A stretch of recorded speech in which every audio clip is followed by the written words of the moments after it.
일주일 동안 잘들 지내셨죠? 이제 저는 시원해져서 아주 좋습니다. 제가 더위를 좀 아주 별로 안 좋아하는 편인데, 겨울은 또 괜찮아요. 근데 더운 건 제가 아주 굉장히 힘들어합니다. 아주 시원하고 좋고요. 우리 시원한 계절에 우리 예배도 열심히 하시고, 우리 가족도 다 구원받고, 우리들의 삶에 더 풍성한 하나님의 은혜가 임했으면 좋겠습니다. 요즘 우리 교회가 지금 한 달여간 계속 가족에 대해서 생각해 보고 있습니다. 그래서 오늘은 우리 부모님 공경에 관한 주제로 오늘 말씀을 전하려고 합니다. 다음 주에는 우리 부부의 가치에 관해서 우리 생각해 보려고 합니다. 우리 지난주에 우리나라가 세계 1위 하는 나쁜 것 한번 좀 살펴봤습니다. 이건 좋은 거 아니에요. 우리 한번 살펴봤었죠. 자살률, 청소년 자살률, 낙태율, 이혼율, 저출산율, 고아 출산, 교통사고, 해외 진출, 매춘 여성, 이런 것 전부 이게 전직 대통령 구속률, 가짜간첩 조종국가, 이런 것이 세계 1위예요. 좋은 것도 우리나라의 위상이 얼마나 뛰어난지 한번 살펴보겠습니다. 우리나라의 위상인데요, 전 세계가 지금 229개 국가랍니다. 그런데 그 중에 우리나라가 그 영토선은 120위예요. 다른 나라들은요, 우리 이름 들어보지도 못한 나라들이에요. 그런데 그 중에 우리나라가 25위. 자, 그 다음에 인구 규모는 59위. 그런데 거기에 세계 경제력이 11번째예요. 여러분, 우리가 알고 있는 대로 유럽 나라들 이름 이렇게 우리가 들어봤잖아요. 들어봤는데 그 나라들 중에 정말 우리나라가 감히 넘보지 못할 나라들에 관해서 우리는 다 기억하잖아요. 그런데 반 이상이 우리나라보다 이제 모든 영향력이 약해요. 우리나라가 11번째예요, 세계. 군사력은요, 세계 15번째인데 핵무기를 제외하면 우리나라가 6위예요. 그런데요, 우리나라가 세계 규약 때문에 지금 핵무기를 만들지 않아서 그렇지 원자력 발전 기술이 우리나라가 거의 세계 최고예요. 그래서 지금 만약 우리가 핵무기를 북한처럼 만들려고 하면 그렇게 20년이 걸리는 게 아니고, 공식적으로 우리나라의 핵 제조 능력을 말할 때 6개월에서 1년이면 핵무기를 바로 만들 수 있대요. 우리나라 그렇죠? 그 다음에 좋은 것도 많아요. 우리나라의 위상 중에 또 중요한 게요, 세계 국민 문맹률 최저예요. 굳이 말하면 글을 못 읽는 사람이 우리나라가 제일 없어요. 미국도 글 못 읽는 사람이 많아요. 우리나라보다 몇 배 많아요. 우리나라가 제일 글을 많이 읽어요. 그 다음에 IQ가 세계 1위예요. 우리 흔히 알기 좋은 나라 그러면 어느 나라예요? 유태인 그러잖아요. 왜냐면 노벨상을 싹쓸이 했으니까. 그건 교육제도가 그래서 그런 거지. IQ를 치면 우리나라가 제일 높아요. 전에 우리 누가 그랬죠? 싱가포르가 1위인데 라고 했는데 싱가포르가 1위였었어요. 그런데 싱가포르는요, 중국 사람들이 난다 긴다 하는 사람들이 이주해서 만든 나라예요. 그렇게 치면 우리나라 대독지구에서 그럼 통계내서 해봐요. 싱가포르보다 20은 높을 거예요, IQ? 그러니까 우리나라가 세계에서 IQ 제일 높아요. 여자 예쁜 것, 이건요, 우리나라 여자가 OECD 국가, 그러니까 선진국 여자들에게서 통계를 냈는데 대한민국 여자가 제일 예쁘대요. 이건 제가 볼 때는 삼겹살 문화가 만든 것 같아요. 왜냐면요, 삼겹살 너무 타서 시커먼 우리 좀 그렇잖아요. 그런데 좀 허연 것도 왠지 맛없어 보이잖아요. 노릇노릇하게 적당히 익은 것이 그렇게 맛있어 보이잖아. 우리나라 건 들리지도 않았고 너무 타지도 않았고 아주 노릇노릇한 데다가 피부가 고와가지고 이 서양 여자들은 이 얼굴에도 털이 막 나가가지고 좀 기분이 그렇잖아요. 근데 우리는 얼마나 좋아합니까? 세계 선진국 여자들이 우리나라 여자를 제일 부러워해요. 남자 중에도요, 제일 잘생긴 사람 1위로 뽑힌 사람이 누구냐면 방탄소년단에 뭐 이름도 이상해. 빈지 뭐 그런 남자 있대요. 제일 잘생겼다고 1위로 뽑혔어요. 저는 누군지 몰라요. 지금 학생들한테 너희들 윤정이 알아? 윤정이? 아무도 모르네. 윤정이 얼마나 예뻤는데 문희 뭐 이런 사람도 뭐 맨날 막 나오고 막 가슴 저렸는데 나 지금 여자 누가 예쁘냐고 학생들 말했더니 선생님이 말했더니 아냐 그랬더니 안 돼. 저는 들어보지도 못했어요. 자, 여자 예쁜 것, 남자도. 세계 스포츠 10대 강국에 올림픽에서 5위 할 때도 있잖아요. 세계 범죄 검결 2위예요. 우리나라 치안이요. 세계에서 이스라엘, 대만, 일본 이렇게 4개 나라가 세계 최고의 치안이 좋은 나라예요. 모르셨죠? 우리나라는 범인 못 잡는 줄 알았죠? 제일 잘 잡아요. 자, 그 다음에 뭐 이런 거 119 서비스, 화재진압 이런 것도 세계 최고 수준이에요. 그리고 또 잘하는 거 있어요. 우리나라 외환 달러 보유고예요. 그게 세계 7위. 수소가스 자동차 처음으로 전 세계 1위부터 6위까지 조선소가 모두 우리 것, 전 세계 바다에 떠다니는 대형 선박 40%가 우리나라에서 만든 것, 세계 5대 잠수함 생산국, 국산 초음속기도 정보하고 뭐 교육 로봇도 중국 1위 막 그래요. 그리고 또 얼마나 좀 서울의 지하철이 세계 최고 수준이요. 인천공항은요 매번 세계 1위예요. 저 반도체 생산 세계 1위, 전 세계 인구 3분의 1이 대한민국의 휴대폰을 사용하고 있어요. 우리나라 대단하죠. 이거 보면서 우리 성도님들 무슨 생각을 했습니까? 저는 이런 생각이 들었어요. 여러분, 지금 세계는 IQ보다 EQ가 더 중요하다라는 얘기 들어보셨죠? IQ는 우리 머리예요. EQ는 심성이에요.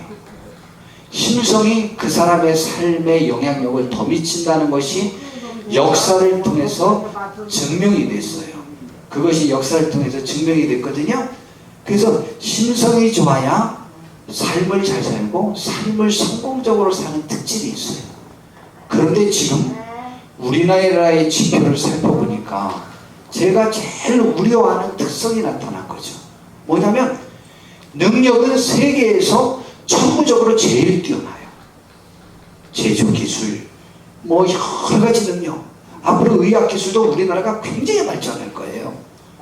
우리나라의 재능이 너무 뛰어나요. IQ 최고 좋죠. 뭐든지 잘하잖아요. 예쁘죠. 이제 점점 오래도 살고요. 너무너무 좋습니다. 그런데 실제 삶의 질과 삶의 가치와 삶의 행복과 실제적으로 남에게 유익을 끼치며 나도 행복하고 복된 삶을 살 수 있는 가장 중요한 성품은 그냥 나쁜 말로 쓰면 성질은 세계에서 제일 들어온 나라가 우리나라인 거죠. 왜냐하면 아까 나온 세계 1위 뭐 자살률 뭐 이런 거 전부 성품이 참 굳이 말하면 못됐다, 안 됐다. 이혼이 왜 많은지 알아요? 감정을 풀지 않아서 그래요. 그런 성질은 세계에서 제일 안 좋은 거죠. 제가 너무 아팠는데 여하튼 지금 세계가 그렇게 흐르고 있어요. 그래서 세계는 이제는 IQ 혹은 역량이 지배하는 것이 아니고 감성이 지배하는데 이것이 감정적이라고 하는 것은 사실에서 분리된 특징을 보인다는 거예요. 그런데 제가 이 부분에 관해서 설교하려고 했는데 어제 조선일보 신문에 봤더니 객관보다 주관, 사실보다 느낌이 찬양받는 시대라고 하는 내용을 주제로 하는 책이 발간이 됐어요. 이제 그 다음 거 먼저 한번 볼까요? 책 제목이 진실 따위는 중요하지 않다. 미치코 가쿠타니. 이름도 참 우리나라 사람 너무 좋잖아요. 조경이 얼마나 좋아. 한명순 이름 너무 좋잖아요. 한 명만 순전히 사랑받는 사람. 그래서 돌아가신 남편이 주머니 아빠가 뭐 너무 좌우지간 우리 한 명만 순전히 사랑했대요. 그런데 여하튼 이름 참 안 좋아. 그런데 일본인 출신인 미국 사람이에요.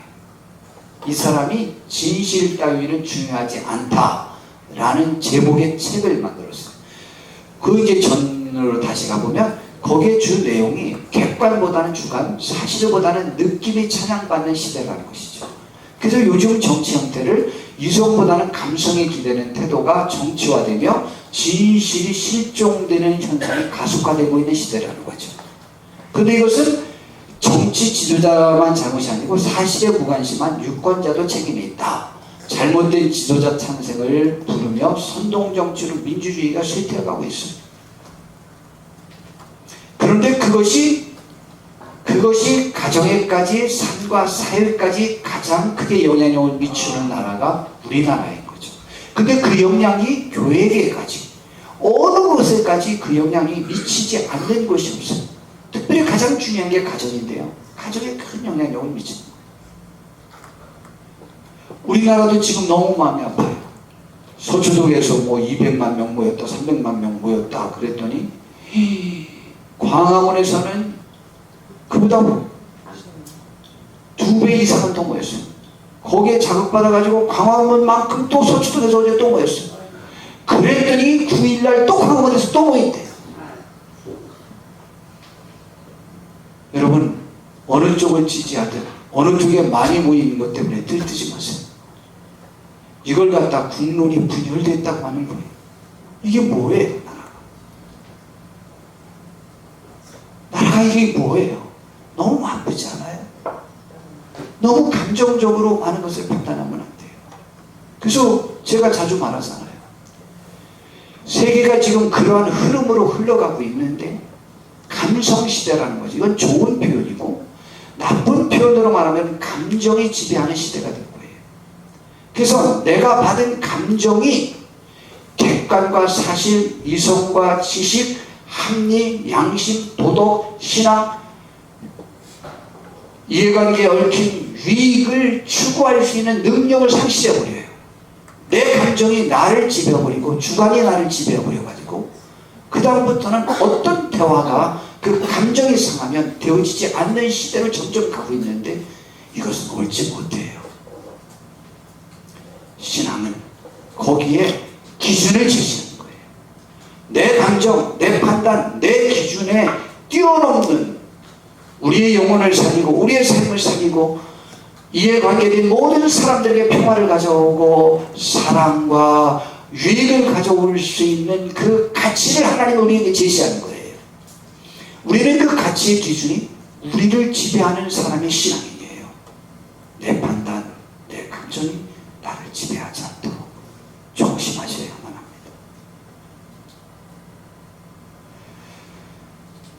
하나님이 우리에게 삶의 원칙으로 10가지 기준이 되는 것을 제시하셨어요. 그것을 갖다 십계명이라고 그래요. 이것이 기독교 신앙의 가장 기본이 되는 것들을 10가지로 나열하는 거예요. 저를 함께 따라서 같이 읽어보시죠. 첫 번째가 너는 나 외에 다른 신들을 내게 두지 말라.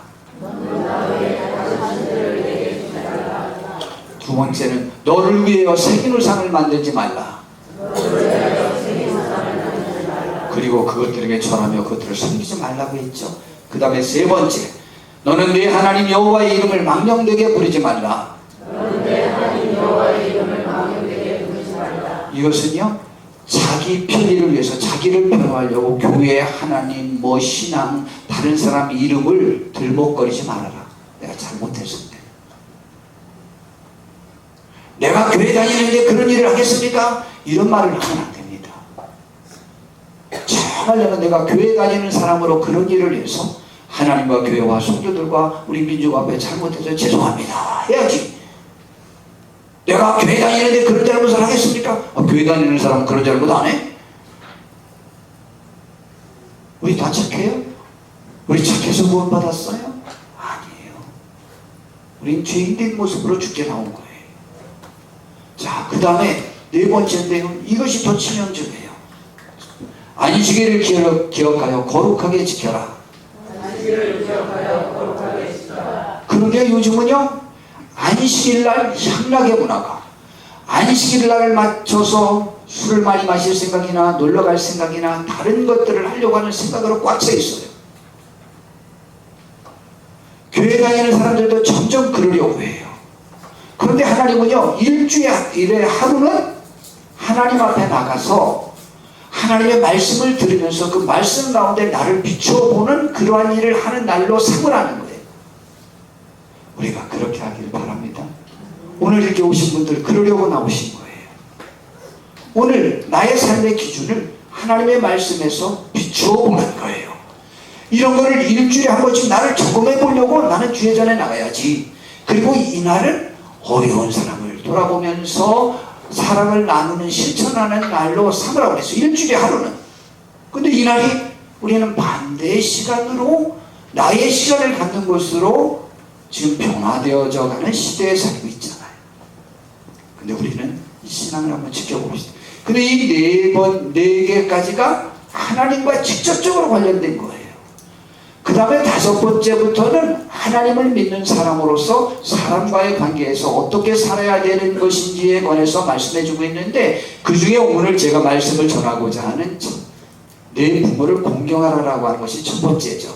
저를 또 따라해 보십시다. 내 부모를 공경하라. 내 부모를 공경하라. 살인하지 말라. 살인하지 말라. 간음하지 말라. 간음하지 말라. 도둑질하지 말라. 도둑질하지 말라. 내 이웃에 대하여 거짓 증거하지 말라. 내 이웃에 대하여 거짓 증거하지 말라. 내 이웃의 집을 탐내지 말라. 내 이웃의 집을 탐내지 말라. 그러면서 내 이웃의 아내나 남종이나 여종이나 소나 나귀나 소유 중 아무것도 탐내지 말라 그랬습니다. 이것이 우리들의 삶의 기준이 되어야 돼요. 이것을 그냥 두 마디로 요약하면 하나님을 사랑하고 이웃을 내 몸처럼 사랑하라. 그 말씀에 다 들어갈 수 있는 말씀이라고 주님께서도 말씀하셨죠. 이러한 것들이 우리들의 삶의 기준이 되어야 하는데, 그 중에 오늘 제가 부모 공경에 관해서 말씀을 드리려고 하는 것입니다. 우리나라가 지금 그 지표로 볼 때요, 우쭐할 필요가 없어요. 여러분, 그 재능과 역량은 우리를 망가뜨릴 때가 많아요. 성공하는 사람은 들성식품나무는 그 떡잎부터 다르다고 했잖아요. 그 성품이 하나님의 성품을 담고 남을 사랑하고 나를 사랑하고 그것이 하나로 공동체를 이루면서 공공의 유익을 추구할 마음과 마음이 진실하고 정직한 그러한 평화를 사랑하는 그러한 신령들을 가질 때 그 가정이 행복하고 행복한 가정에서 행복한 사회를 만들고 복된 국가를 만들고 복된 세계를 만들고 서로 잘 되는 축복을 누리게 되는 것입니다. 그런데 우리나라의 지표는 지금 가장 부정적이에요. 가장 감정에 치우쳐있고 어떤 주관적인 편에 치우쳐가지고 내 편 이외의 것은 무조건 싫은 것이고 거기서 잘하면 속이 아프고 내 편이 잘못하면 속이 아프고 잘 되면 좋고 무조건 내 편만 생각하는 것으로 지금 되어지는 감정적인 것이 세계에서 최극치를 다루고 있는 민족들이 우리고 그 사회 속에서 우리가 살고 있어. 이때 우리가 빛의 분분을 소금의 분분을 그리고 우리가 갈 길을 제시하는 삶을 살아야 될 책임이 더 큰 거죠. 그러므로 우리는 이 하나님의 말씀의 가치가 우리들 속에서 깊이 바라는데, 우리나라가 이 지표들 중에 여기에 지금 제가 인용 안 했는데 우리나라가 또 세계 1위가 있어요. 뭐냐면 장기 기증 율, 그 율이 세계에서 1위예요. 그런데 또 독특한 1위가 또 하나가 있어요. 다른 나라는 장기 기증을 할 때 뇌사자, 굳이 말하면 죽은 시체와 같은데 그냥 의식이 전혀 없고 몸만 살아있는 그 사람은 다시 살아날 수 없는 사람인데, 그런 사람일 경우에 장기 기증을 주로 한다는 거죠. 그런데 우리나라만 유일하게 가장 건강한 사람이 장기 기증을 하는 세계 1위예요.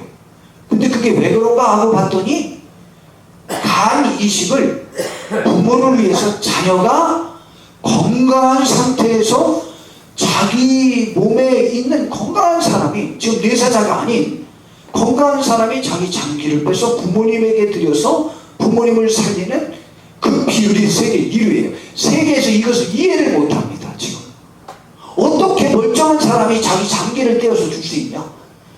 우리 교회 지난주에도 여기 말씀드렸나요? 일부 예배에 참석했어요. 주종문 씨라고. 한동안 예배를 안 나와서 말했더니 저기 병원에 뭐냐고 해서 갔더니 자기 아버님을 위해서 첫 번째 자기가 간경화 말기 간암 말기래요.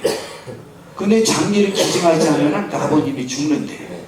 그래서 아들이 첫 번째에 그것을 격갑 조사를 뭐라고 그러죠? 이식이 가능한지 했는데 그냥 적합하게 받았대요. 그래서 했대요.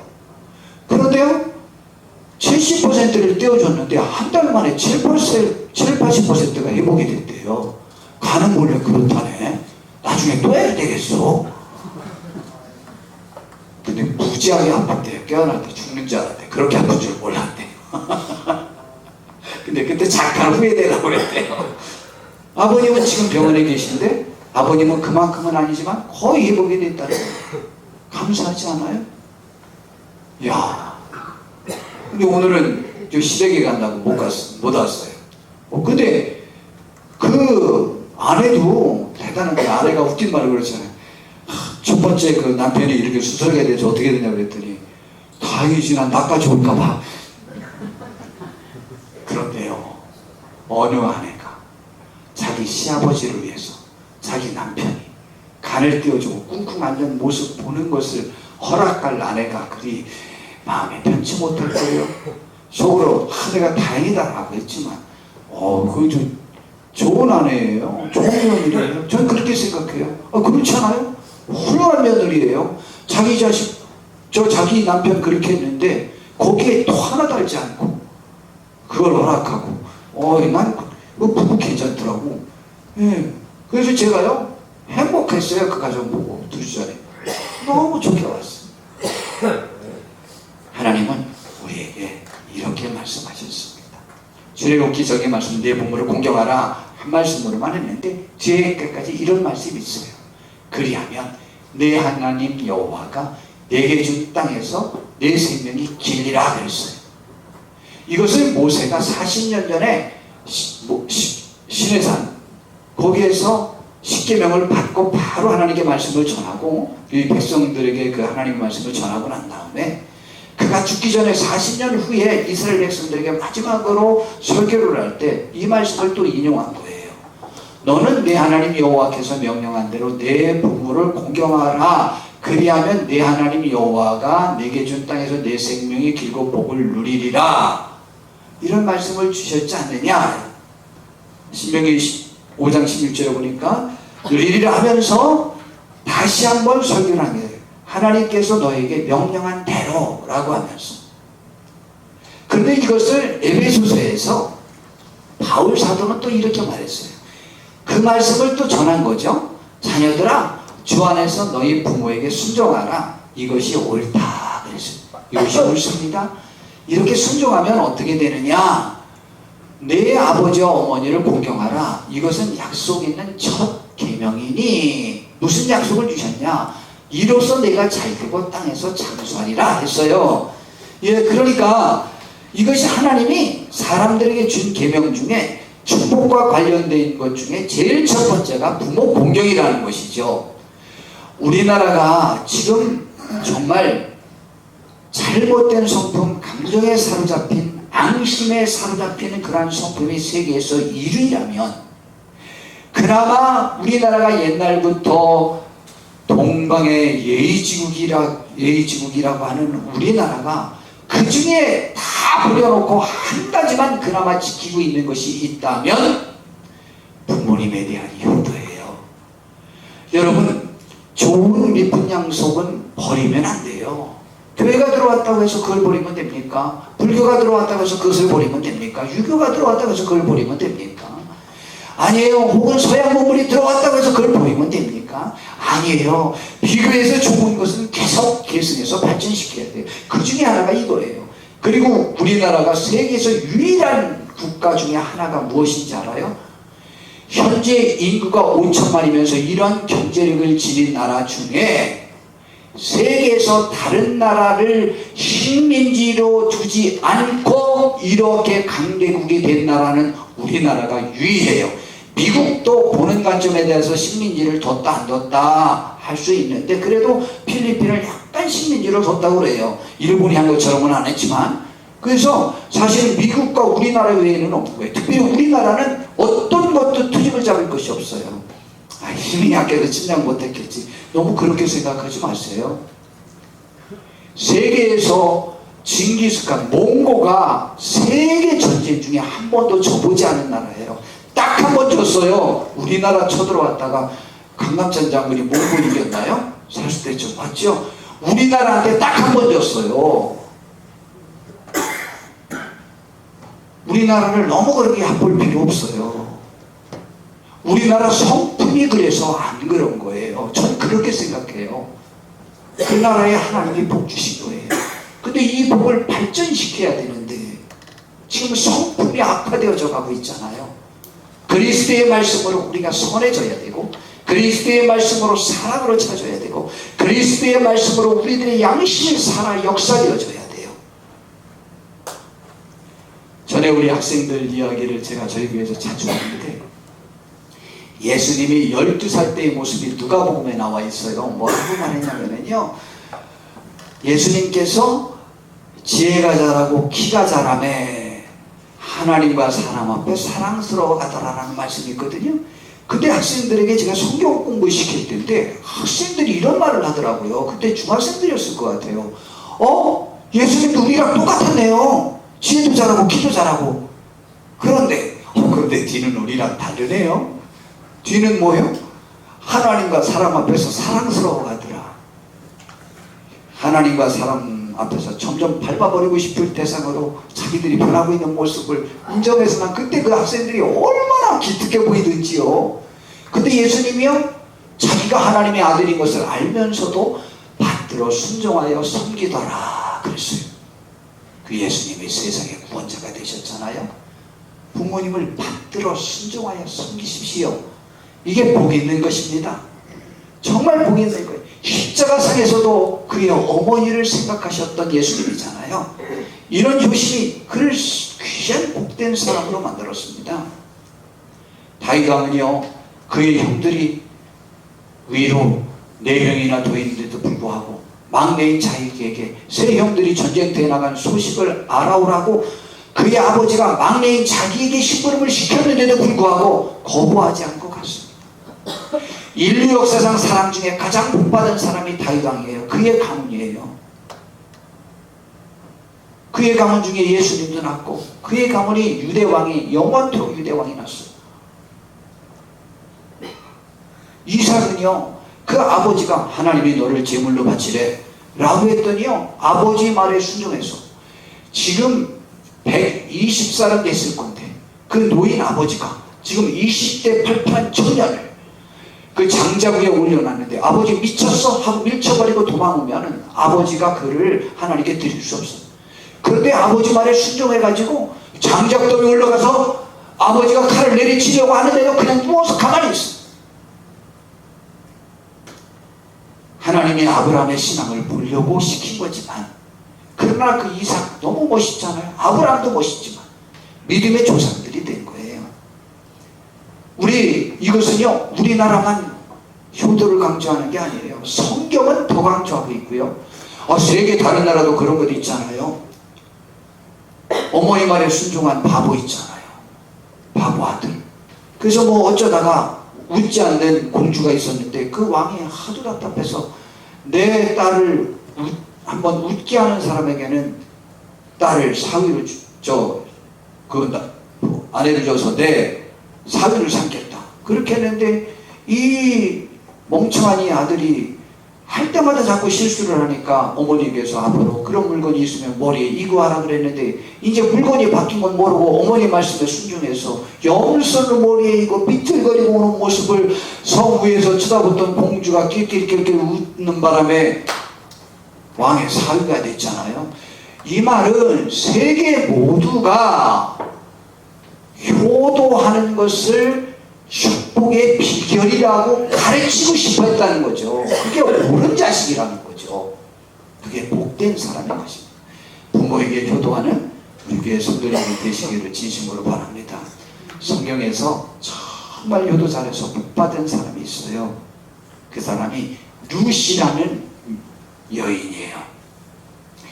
룻이라는 여인이 어떤 사람이냐면 이스라엘 사람 중에 한 사람이 이스라엘에 기근이 들어가지고 모압이라고 하는 나라로 이주를 했어요. 두 아들과 자기 아내와 함께 이주를 해서 거기에서 살고 있는데 그 아버지가 남편이 나옴이라는 사람의 남편이 일찍 죽어버렸어요. 그리고 두 아들이 있었는데 그 모압 여인들과 결혼했는데 거의 10년쯤 지나서 두 아들도 죽었어요. 이런 참 안타까운 집이 어디 있어요? 이제 남편 죽고 두 아들 죽고 남은 것이 자기하고 두 며느리. 이야, 이제 이스라엘에 기근이 풀렸다는 소식을 듣고 이스라엘로 돌아가려고 할 때 두 며느리가 쫓아오는 거예요. 그러자 그 시어머니도 참 얼마나 좋은지, 야, 너희들이 나에게 쫓아오면 어떡하냐, 너희들이 어머니 집으로 돌아가라. 거기 가서 너희들이 내 아들들이 살아있을 때 그렇게 잘 대해줬듯이 하나님께서도 너희들에게 좋은 남편을 허락해서 너희들을 위로해 주길 바란다. 너희들이 어머니 집으로 돌아가라. 그랬더니 처음에는 두 며느리가 다 아니라 어머니를 쫓아간다 하다가 큰 며느리는 돌아갔어요. 둘째 룻이 자기는 안 가겠다는 거예요. 너는 왜 안 가냐? 네 형님된 그 올마처럼 너도 돌아가거라. 내가 너를 어떻게 하냐? 난 짐이 된다. 돌아가거라. 그렇게 했는데 룻이 한 말이에요. 아주 유명한 말입니다. 룻이 이르되 내가 어머니를 떠나며 어머니를 따르지 말고 돌아가라 강권하지 마옵소서. 어머니께서 가시는 곳에 나도 가고 어머니께서 머무시는 곳에서 나도 머물겠나이다. 어머니의 백성이 나의 백성이 되고 어머니의 하나님이 나의 하나님이 되시니 어머니께서 죽으시는 곳에서 나도 죽어 거기 묻힐 것이라. 만일 내가 죽는 일 위에 어머니를 떠나면 여호와께서 내게 벌을 내리시고 더 내리시기를 원하나이다 라고 말했어요. 자, 여기에 감동적인 내용이 있는데요. 첫 번째, 저는 이 시어머니 나오미예요. 나오미는 하나님을 아는 사람이에요. 10년 동안 모압에서 두 며느리와 같이 살았어요. 그런데 그 며느리들에게 하나님이 누군지를 제대로 알리는 삶을 살았고 며느리들을 얼마나 사랑했으면, 얼마나 잘했으면 그 며느리들이 그 시어머니에게 이렇게 자기의 고백을 하면서 따르려고 하느냐고요. 이 룻은요 얼마나 아름답습니까? 어쨌거나 시어머니로부터 하나님을 배웠고 그 과정을 통해서 하나님의 계심을 알았어요.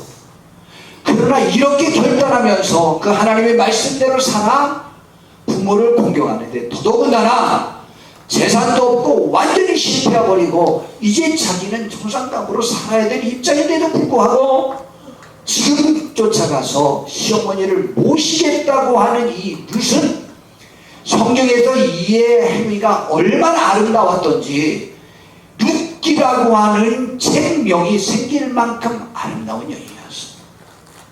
그래서 와서 살았어요. 사는데 이제 먹을 게 없잖아요. 보리 추수철이 되었어요. 보리 이삭을 주우러 가려고 했는데 그 다음에 보니까 그 중간에 빼놨는데 그냥 넘어가 봅시다. 룻기 2절에 보니까 그 어머니에게 이렇게 말합니다. 어머니, 내가 밭들어 가서 이삭 좀 죽겠나이다 라고 말합니다. 그랬더니 그 시어머니가 가라 허락을 했어요. 아니, 며느리가 시어머니에게 이삭 주우러 가는 것을, 보리 이삭 주우러 가는 것을 허락받아요?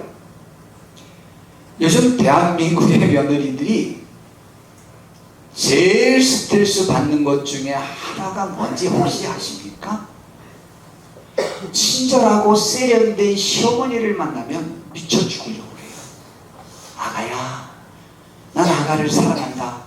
우리 가족들끼리 서로 어떤 일이 있는지 항상 주고받을 수 있도록 가족 단체 카톡방을 만들자. 단체 카톡방을 아가를 사랑하는 마음으로 만들 수 있는 시어머니를 만나면 정신이 파열될 것 같이 괴롭다.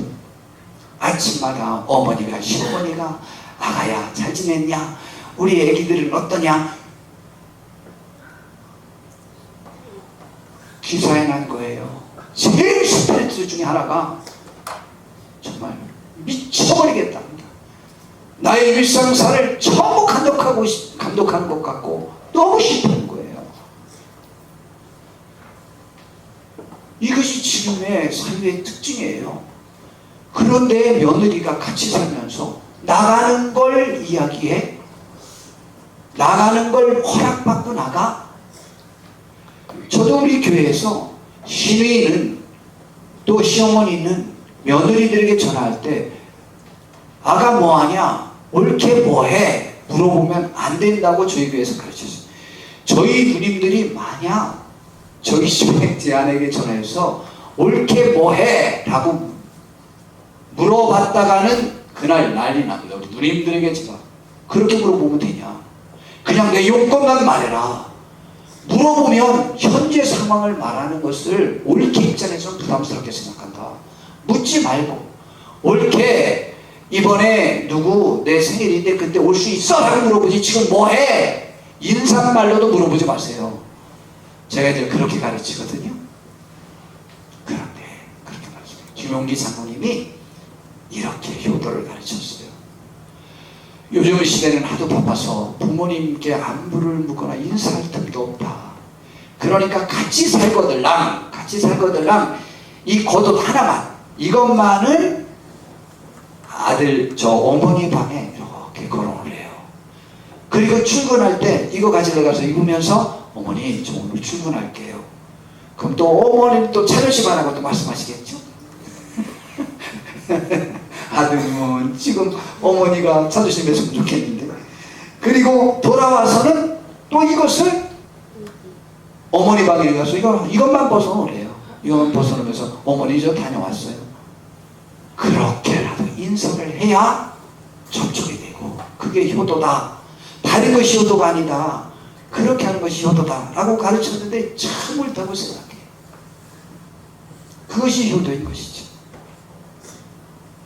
이 나오미도 지혜롭지만 시어머니도 지혜롭지만 이 며느리도 얼마나 예뻐요. 이렇게 했어요. 그런데요 갔는데 보아스라고 하는 사람의 밭으로 우연히 가게 됐어요. 그래서 이삭을 주었어요. 그런데 보아스라는 사람이 봤는데 어떤 여자가 와서 저렇게 열심히 잘 죽나 참 신기하다 해서 그 종들을 전부 관리하는 하인에게 누구냐고 물어봤더니 예 주인님 저 사람이요 모압 여인 루시라는 사람인데 아침부터 와가지고 지금까지 한 번도 안 쉬고 그렇게 열심히 합디다 그렇게 말하는 거예요. 그래서 야 그러냐? 근데 이 루시라는 얘기를 듣고 누군지 이 소문을 다 들어서 알고 있어요. 근데 보아스와 이 시어머니 시아버지와는 가장 가까운 친척 중에 하나예요. 그러냐? 자기가 와서 불렀어요. 이야 너는 이제 앞으로 내 딸아 절대 다른 밭으로 가지 마라. 내 밭에서 와서만 이삭을 줍고 그리고 물도 넣고 우리가 떠온 물 그걸 먹고 음식도 같이 먹자. 그렇게 하고 자기 그 종들에게는 보리빌 때 한 움큼 기름으로 그 여자가 쫓아오면 루시 쫓아오면 이렇게 주라고 그랬어요. 일구예배 때 벼이삭 보리이삭 주어분들 손들어 보라고 그랬더니 한 분밖에 없더라고. 혹시 이삭 주어보신 분들 시골에서 아니 여기는 이 새벽에 없는데 저한 거 다 했다고 그래. 아니 거기도 시골 출신이요? 아유 그 이삭 주울 때 뭉퉁이 하나 나오면 그냥 완전히 기분 찢어지는 거지. 그런데 일부러 뭉퉁이를 이렇게 놓으라고 그랬어요. 음식도 같이 먹으라고 그랬고 그리고는 자기 종들에게 전부 이렇게 집에 왔어요. 그 많은 이삭을 주워갖고 왔죠. 너 어디 가서 주워왔냐? 그랬더니 보아스라고 하는 사람의 집이 있다. 그 밭입니다. 그랬더니 야, 연세들은 그 시어머니가 한 번에 영감이 팍 온 거요. 야, 그러자 이제 20절에 보니까 그가 여호와께로부터 복받기를 원한다. 그가 살아있는 자와 죽은 자에게 은혜 베풀기를 그치지 아니하는도다. 자기 남편에게도 그렇게 잘해줬다는 것이고, 이 가난한 자기 집에. 근데 지금도 남편이 죽었는데도 그렇게 우리에게 잘하는구나. 그가 살아있는 자와 죽은 자에게 은혜 베풀기를 그치지 아니하도다. 그러면서 말했어요. 그 사람은 우리와 가까우니 우리 기업을 물을 자 중에 하나니다. 기업을 물을 자라고 하는 것은 우리 끊어진 배를 이을 사람이 그 사람이 법적으로 그 사람이다. 이 말을 나오미라는 시어머니가 보아스 말 듣자마자 옳거니 내 남편이다 하고 딱 영감이 온 거예요. 뭔가 감이 팍 삐리 와가지고 그냥 그래가지고 그 다음에 하는 말이 너는 이제부터는 절대 다른 밭에 가서는 죽지 마라. 다른 사람을 만나지 마라.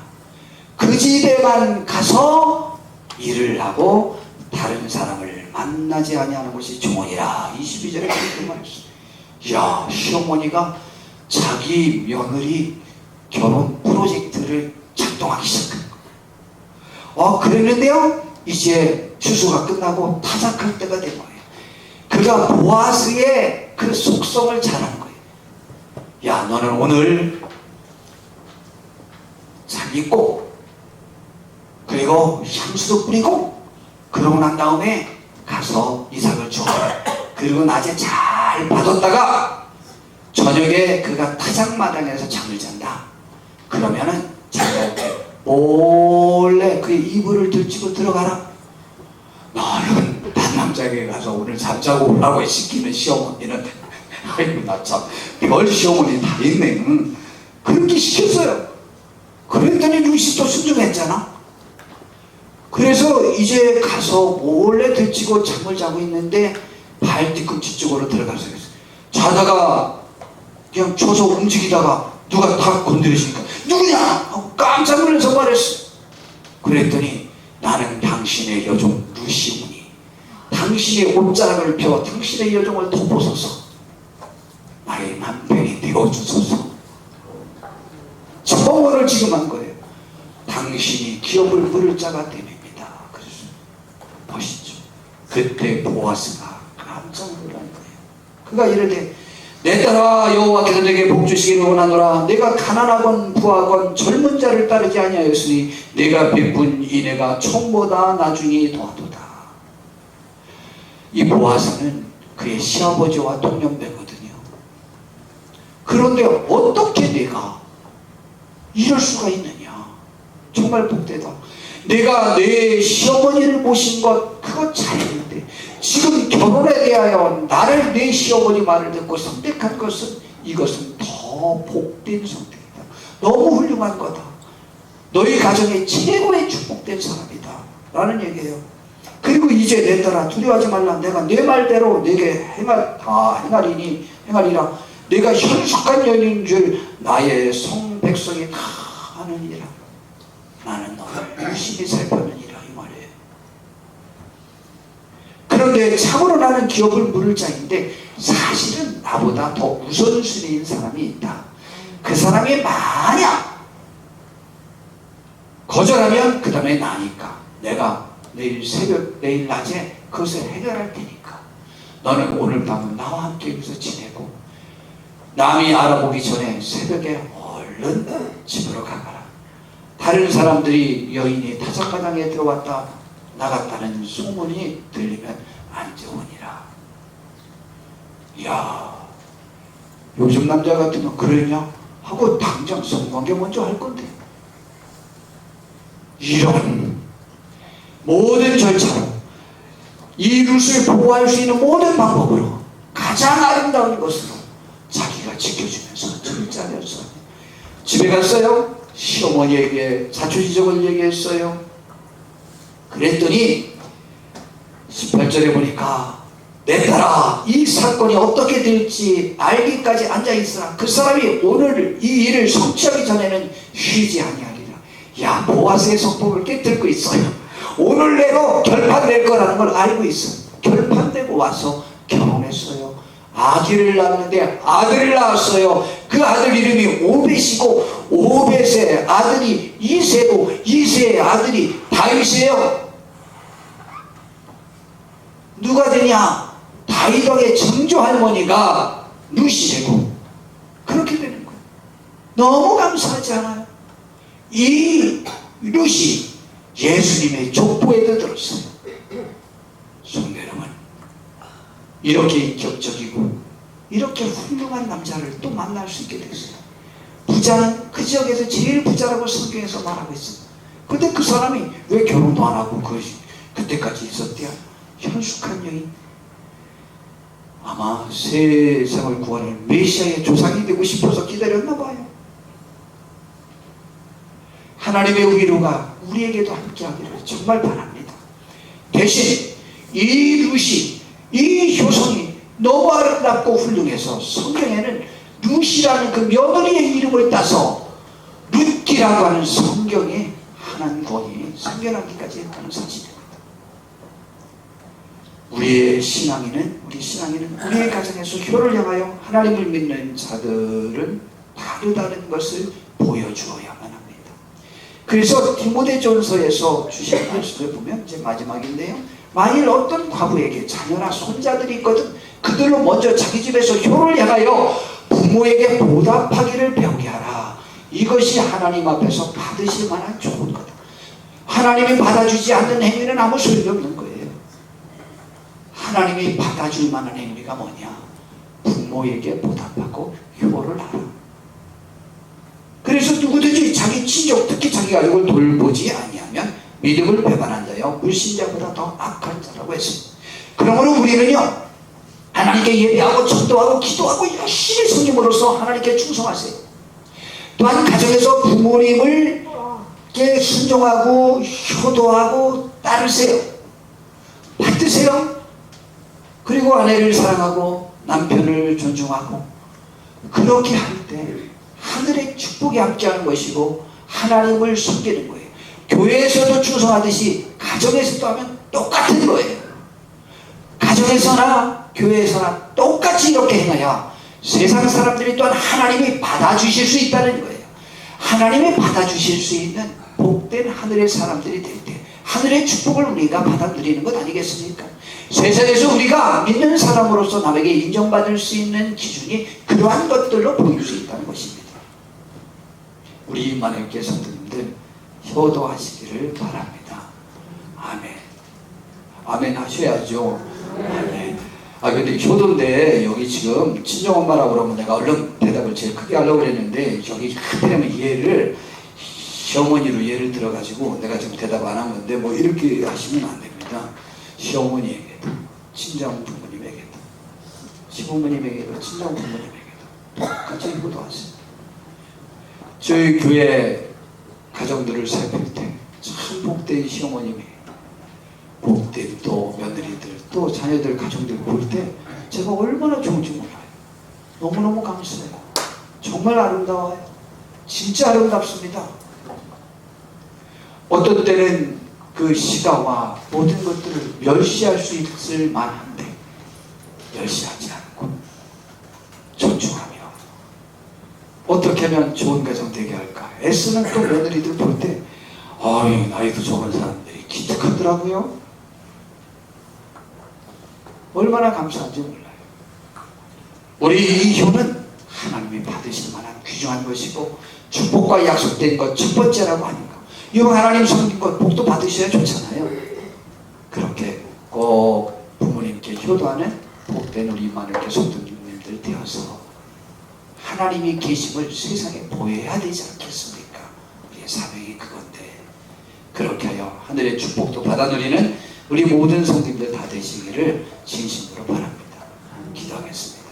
주님, 우리를 잘 인도하셔서 복되게 해주시고 부모님을 잘 받들 수 있는 마음을 하나님의 말씀에서 배워 그것이 기준이 되어 잘 만들어 주의 축복을 받아 누리는 우리 모두가 되게 하옵소서.